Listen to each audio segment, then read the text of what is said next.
बच्चों चलते हैं मेंटल मैथ क्लास 7 के नेक्स्ट क्वेश्चन की तरफ। मैं हूं हरी सर और आप देख रहे हैं मेरा यूट्यूब चैनल चलो कदम बढ़ाए। तो बच्चों चलते हैं नेक्स्ट क्वेश्चन पर। यहाँ पर हम क्वेश्चन नंबर करने वाले हैं 35। लिखा है a dealer buys a radio for ₹2,500 and spends ठीक है ₹500 on transportation. If he sells the radio for 3,300 find his gain और लॉस परसेंटेज। ठीक है बच्चों, यहाँ पर डीलर ने एक रेडियो खरीदा 2500 रुपये का, 2,500 का। उसके ऊपर ट्रांसपोर्टेशन यानी कहीं से मंगवाया उसको, तो 500 रुपीज उस पर खर्च हो गए। ठीक है, और फिर उसने उस रेडियो को 3,300 में बेच दिया। तो हमें बताना गेन हुआ या लॉस, और जो भी हुआ उसको परसेंटेज में फाइंड आउट करना है। आइए करना शुरू करते हैं। यहां पर बच्चों हम सबसे पहले लिख लेते हैं कॉस्ट प्राइस ऑफ रेडियो। ठीक है, question number 35, cost price of radio. तो कॉस्ट प्राइस, रेडियो का कॉस्ट प्राइस है बच्चों, यहां लिख लेते हैं 2,500 रुपीज। ठीक है, और जो स्पेंड हुआ है वो भी लिख लेते हैं, स्पेंड्स ऑन ट्रांसपोर्टेशन।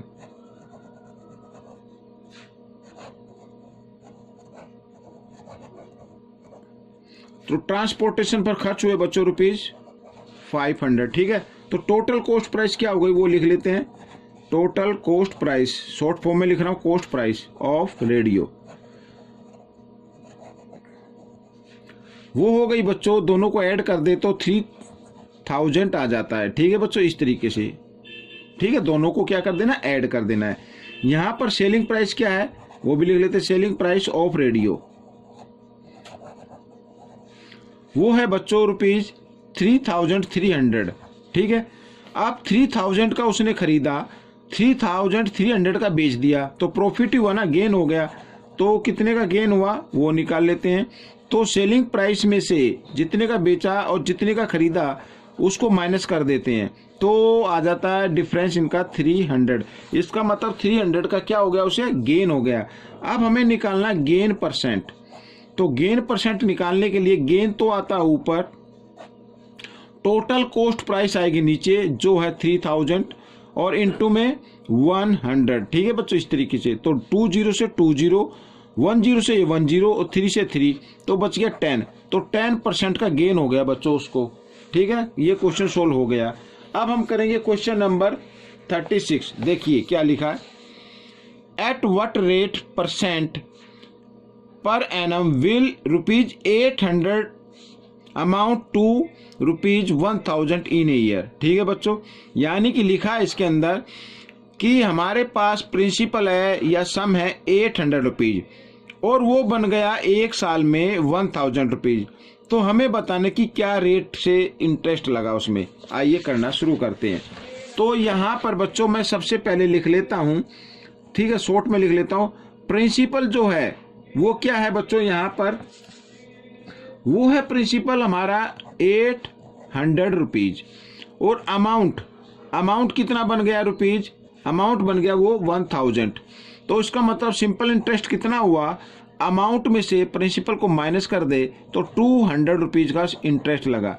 यानी 800 तो हमारा क्या था, प्रिंसिपल था, और 200 क्या हो गया, इंटरेस्ट हो गया, तभी तो बन गया ना 1,000। और टाइम क्या है बच्चों, यहाँ पर टाइम है हमारा 1 ईयर। तो हमें क्या निकालना, रेट निकालना है बच्चों। आइए निकालना शुरू करते, बिल्कुल इजी है।